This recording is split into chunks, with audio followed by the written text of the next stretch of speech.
नमस्कार दोस्तों, ये वर्ड तो आपने सुना होगा। आई एम श्योर आप लोगों ने, नहीं तो मैं एक्सप्लेन भी कर दूंगा। बट अब एक फिनोमेना दोबारा से स्टार्ट हो रहा है जिसको मैं बोलूँगा the rise of the quite quitters. Quite Quetta, job profile की बात कर रहा हूँ, कॉरपोरेट की बात करने की कोशिश करूँगा।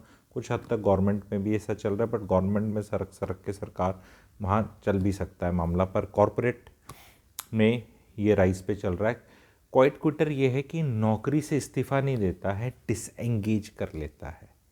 जब ऑर्गेनाइजेशन में वैल्यू नहीं मिलती, उतनी तरक्की आगे नहीं मिल रही, क्लेश ज़्यादा आ रहा है, तो मेंटली सर्वाइवल टैक्टिक्स है ये, ठीक है, कि थोड़ा डिसएंगेजमेंट कम कर देता है। जैसे कहते हैं ना, जब गाड़ी चल रही है तो एक्सीलेटर दबा पड़ा है, पाँचवें गियर में चल रही है, तो पैर थोड़ा सा उठा देना। कई बार मैंने भी एज ए सर्वाइवल स्ट्रैटेजी पहले भी वीडियोस बनाए हैं, पर ये राइज हो रहे हैं। देखो, जब तक एक फिनोमिना आपका एम्प्लॉयर नहीं पकड़ता, मार्केट में टर्म नहीं पता होती, तब तक आपका वो चीज़ करके बचना इजी होता है। आप समझें कि अब वो जो चीज़ ना क्लास में दो बच्चों को ही पता है बात और क्लास को नहीं पता, तो टीचर तक नहीं पहुंचती इतनी इजीली, और वो फ़ायदा उठा जाते हैं बच्चे।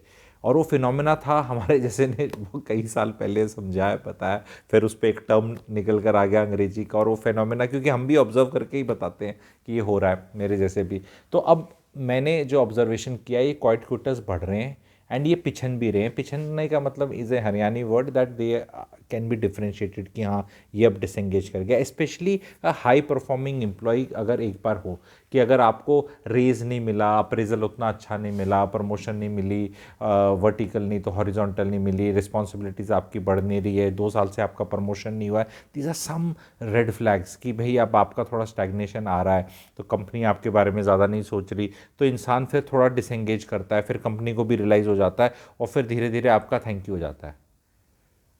तो वो एडवाइस टेम्परेरी ठीक थी, सबके लिए ठीक नहीं थी, क्योंकि सबने करने लगी तो अब वो नकेल कसी जाएगी, ठीक है।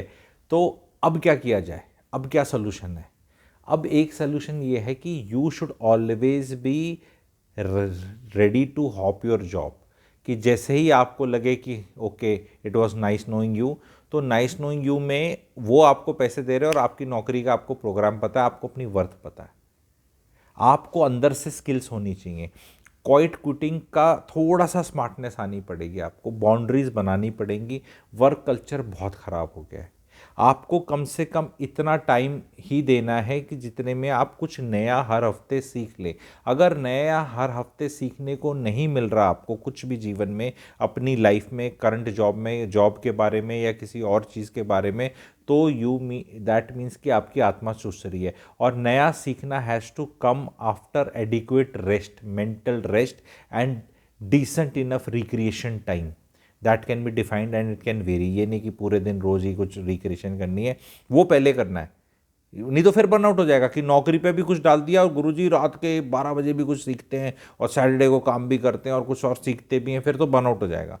सीखने का टाइम डिसेंटली निकलना चाहिए, सोशलाइजिंग का टाइम होना चाहिए, रिक्रिएशन का टाइम होना चाहिए। अगर ये नहीं हो रहा है तो आपको मेंटली डिसंगेज ज़रूर करना है एंड अपनी वर्थ निकाल के रखनी बार बार। में अब अपनी वर्थ पता कैसे चलेगी कि जी मैं 18 लाख के पैकेज लायक आदमी हूँ, मार्केट में मेरी जो भी मुझे आता है जिस लेवल का मैं हूँ, क्या ये 24 लाख का हूँ या एक्चुअली 15 का ही 18 गलती से मिल रही है। Here in people like us can help, give you a template, give you an idea. Towards this I am organizing a very very popular class जो हमारी होती है, रेगुलर होती है, क्वार्टरली वगैरह। तो इस बार वो ऑर्गेनाइज़ कर रहा हूँ, संडे को होगी वो क्लास। आप लोग ज़रूर उस क्लास में जुड़िएगा। संडे जब आप ये वीडियो देख रहे हैं उस संडे होगी, 12:30 बजे से वर्कशॉप होगी, 12:30 से specialist will come, he will cover corporates में। एग्जैक्टली बहुत मज़ा आएगा। जिसको जुड़ना है, फ़ीस 250 रुपीज़ है, 1.5 से 2 घंटे का रहेगा सेशन।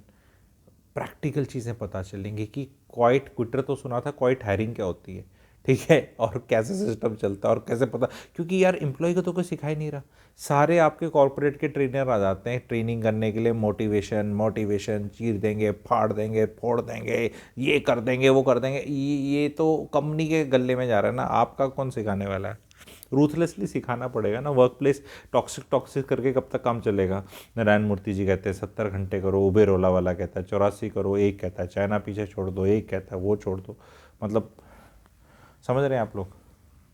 आपको कौन सिखा रहा है? लाउड लीडर्स हो रखे हैं, इतने पीछे पड़े रहते हैं, खटाखट ईमेल, फीडबैक, फीडबैक का फीडबैक, फीडबैक के फीडबैक का फीडबैक, फिर उस दिन क्या था, सुबह रिपोर्ट दे दे, रात को दे दे। ऐसे क्या मतलब हो रहा है? अगर कंट्री की इकोनॉमी भाई साहब ग्रो कर रही है, अभी 6.5 कुछ आंकड़े आए हैं, 6.5% में, तो कंपनी क्या तुम्हारी 25% पे ग्रो कर जाएगी? उसी इकोसिस्टम पे हो। तालाब में मछलियाँ ही पैदा नहीं हो रही तो कहाँ से नई नई पकड़ के लाओगे? हैं वो अब फ़ोन जिसने लेना था सबके पास है, या तो एयरटेल जियो के ले लेगा, जियो एयरटेल के ले लेगा। मतलब कहीं वो छोटू बेबी पैदा होती है फ़ोन पे तो ना आने वाला है कि नहीं और ग्राहक बढ़ाओ और ग्राहक बढ़ाओ, कहाँ से बढ़ा लें? मतलब ठीक है, मैं एग्जाम्पल के तौर पे बता रहा हूँ, ठीक है। और स्ट्रेसेस तुम्हारी टेरिटरी में क्या हो रही हो, भैया पतली गली से निकलने का तरीका पता होना चाहिए, क्योंकि ये कलेश ये सारा ही चल रहा है। तो यहाँ ये कलेश चल रहा था, आप पे गाज गिर रही थी, ये कलेश चल रहा था, तो आपको यहाँ से यहाँ जाने का होना चाहिए। कलेश यहाँ भी हो रहा है, लेकिन यहाँ के लिए आप फ्रेश खून वाले लगोगे कि अभी मैं खून दूंगा फिर मुझे आज़ादी मिलेगी टाइप ना, कि फ्रेश है। तो वो कई बार क्या होता है ना, घरों के अंदर भी ना खटपट हो जाती है। मैंने देखा है वो फिर बार बार बोल के ना मेरे एग्जाम्पल वैसे लेवल पे आ जाते हैं कि यार मेड्स का जैसे देखते हैं, एक मेड से खटपट होगी, वो आपको देख के पक चुकी थी, आप उसको देख के पक चुके थे। ये महिलाओं को ज़्यादा पता होगा, पर पतियों के पति, ये महिलाएं क्यों चेंज करती हैं मेड्स इतनी? क्योंकि वो बस खटपट हो जाती है, तेरे साथ काम नहीं करना, ये वो, तो उनका ईजी है जाना आना ना, नोटिस पीरियड वगैरह कुछ नहीं। आज खटपट हुई, अरे मैडम हमारा भी इज्जत होता, हम नहीं आता। मैं कहता हूँ यार मेड्स आर, मतलब हाउस हेल्प बोलते हैं आजकल, मेड बोलना थोड़ा चलन से बाहर जा रहा है। This house helps they have more self esteem यार देन नॉर्मल एम्प्लॉयज़। वो तो नोटिस भी देना पड़ता है 3 महीने का, खटपट भी नहीं है, तनख्वाह भी कट जाती, इसकी कुछ नहीं कर सकते आप। एंड ये खट से दूसरी वहाँ जाके दूसरी सोसाइटी में आप ही के फ्लोर पे दूसरे वाला फ्लैट पकड़ लेगी, और रोज़ ऐसे खुशी खुशी आएगी।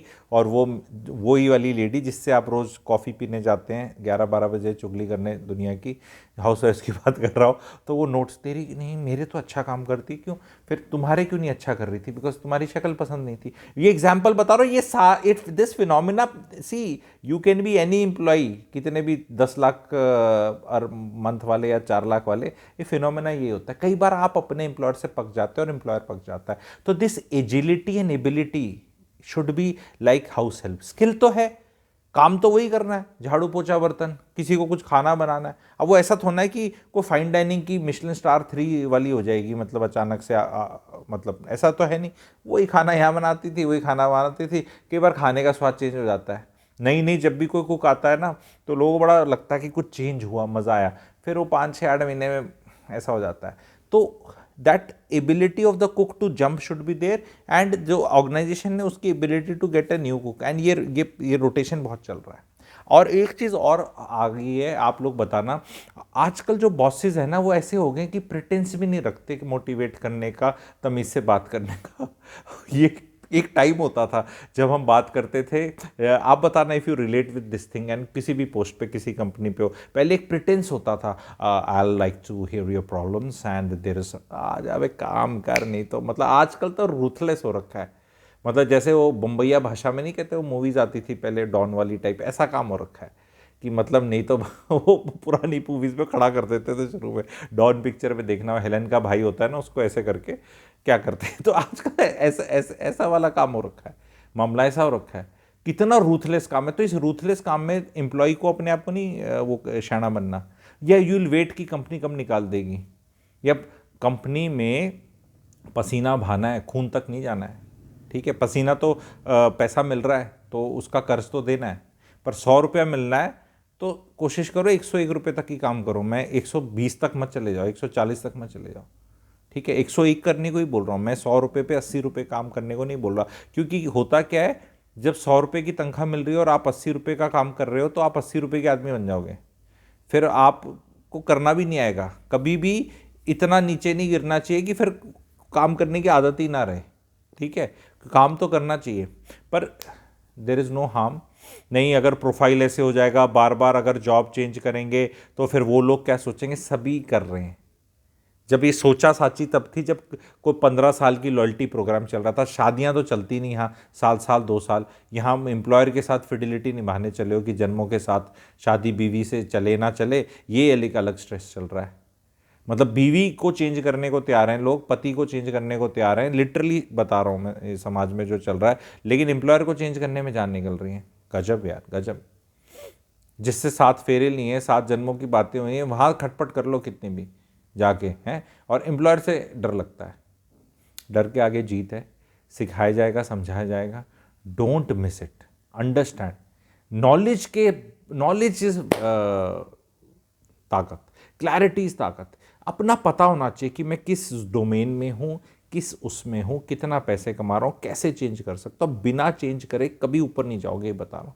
कंपनी भी कहेगी 2-3 साल से हमने इसकी ना प्रमोशन करी ना इसकी ऐसी तनख्वाह बताई, तब भी ये यहीं पड़ा हुआ है, यानी कि निकम्मा ही है, निकम्मा है, निकाल दो इसको। ये भी एक फैक्ट है। अब बताओ क्या करोगे? ये हो रहा है नहीं हो रहा बताओ, या तो मेरी कल्पना है, बता दो। नहीं, ऐसे नहीं होता। Loyalty is rewarded, yes it is rewarded in लालाजी वाली companies, few companies I know, they are very nice, and I know it's not an, but then it's not a rule, they are still exception, where domain knowledge is there, loyalty is there and all, वो होता है। पर वो 20-1% है, 20-25। बाकी तो भैया ruthless culture आ रखा है 80% में, तो रूथलेस। हायरिंग ज़्यादा होगी, ओहो। अभी एक वो फाइनेंस विद सरन है, उनने हायरिंग ज़्यादा कर ली, फिर फायरिंग कर दी। पता ही नहीं था कि क्या करना है, पहले कर दी, फिर हायरिंग कर दी, फिर वो बता रहे हैं। मतलब गलती नहीं है मैं बोलूँगा, पर ये स्टार्टअप कल्चर इतना ज़्यादा है कि पता ही नहीं हम कितना काम कर लेंगे, कितनी फंडिंग हो जाएगी, हम कहाँ पहुँच जाएंगे। फिर बहुत लोग हैं, उनने लिखा, रेडिट वेडिट आजकल बड़ा फेमस है, मैं काफ़ी कंटेंट रेडिट से आजकल चेक कर रहा हूँ कि रेडिट बड़ा लोग लगे रहते हैं यंगस्टर्स ना। वो कहते हैं कि दिल्ली से मुँह उठा के बॉम्बे चले गए कि नौकरी लगेगी, नौकरी लग गई, वहाँ घर ले लिया किराए पे उसके, मुंबई में आपको पता है पकड़ी कितनी देनी होती है रेंट की, सारा आदमी सेटल हुआ, 4-6 महीने में नौकरी गई। तो भाई क्यों गया था? तो गुड़गांव में से उठ के कूदी मार के मेरा प्रमोशन हुआ है, तो अब तुम यू आर नॉट नोवेयर। तो पता होना चाहिए ना, somebody should be there to tell you कि भाई ऐसे ही मुंह उठा के मत चले जाओ ना, कोई प्रोफाइलिंग चेक करो, कोई सेफ्टी सिक्योरिटी कुछ तो होना चाहिए ना। अब वो क्या करे भी, हो गया। अब आप निकले हुए इंसान हो, आपकी क्या वैल्यू है? नौकरी से फायर हुए इंसान की और नौकरी चेंज करने इंसान की भी तो कोई मार्केट वैल्यू में डिफरेंस होगा ना, आप मानते हैं बात? तो एक आदमी राजी खुशी निकल रहा है और एक आदमी बाय बाय टाटा। सबको पता है कि ये कहाँ से, अगर मान लो कोई बैजू से आ रहा है तो मुझे पता है ना यार, ये तो बेचारा बैजू से आ रहा है, अब तो ये मजबूर है, और मजबूर का क्या होता है मार्केट में, मजबूरी का फ़ायदा ही उठाया जाता है। मतलब all this I am saying not with some joy, I speak the truth, not what we want to see but what we have to see. कोई आदमी जब मार्केट में किसी डूबती हुई फर्म से आया है जिसका दुनिया को पता है डूब गया, आई सेंस एविएशन से नाता है, देयर वाज अ टाइम जब किंगफिशर डूबी थी, उसके पायलट गए थे, तो वो उनको जाते ही कैप्टन्स को थोड़ा सीधा कैप्टन ही लगा दिया था, वो बेचारे को अंडर कैरी जब करते घूम रहे थे बेचारे, वहाँ 6-7-8 लाख की तनख्वाह पे निकले, यहाँ 2.5 लाख पे फंसे। देयर वर टाइम काफ़ी पहले की। Same thing happened with other airlines also when jet went down, in the sense जब जेट का पायलट्स निकले, फिर धीरे धीरे हो जाता है उनका, ऐसी बात नहीं है, मार्केट फोर्सेस। बट भाई उस टाइम तो मार्केट उसी तरह ट्रीट करता है आपको, तो थोड़ा सा आइडिया होना चाहिए कि कब निकलना है। लास्ट मोमेंट तक वेट नहीं करना है कि जब वो ऐसे दिखे कि नहीं ये तो पानी भरने लग गया है तो अब नहीं, आपको पता होना चाहिए कि ये क्या हो रहा है। अपनी कंपनी का लोगों को ये नहीं पता क्या हो रहा है, माल बिक रहा है, कितना बिक रहा है, बैलेंस शीट क्या है, डेट क्या है, क्या हाल है। जो शाणे होते हैं उनको पता चल जाता है। पहले तो एक बॉसेस होते हैं ना, वो सबसे पहले वो ही कूदी मारते हैं लेफ्ट राइट। वो आपकी प्रमोशन हो रही है और ऊपर वाले जा रहे हैं, तो इसमें बड़ा खुश होने की जरूरत नहीं है, क्योंकि आपकी बिना तनख्वाह बढ़े प्रमोशन हो रही है और ऊपर वाले जा रहे हैं, तो उनको पता है क्या हो रहा है। ठीक है, तो these are the things which as a employee you should know, specially the youngsters you should know. Join the workshop, type CC करके आप, कॉपरेट वर्कशॉप होगी वो, तो CC टाइप करके, या CW, सॉरी कॉपरेट वर्कशॉप है ना, तो CW व्हाट्सएप कर दें दिए हुए नंबर पे, and register for it and try to learn something new from a industry expert.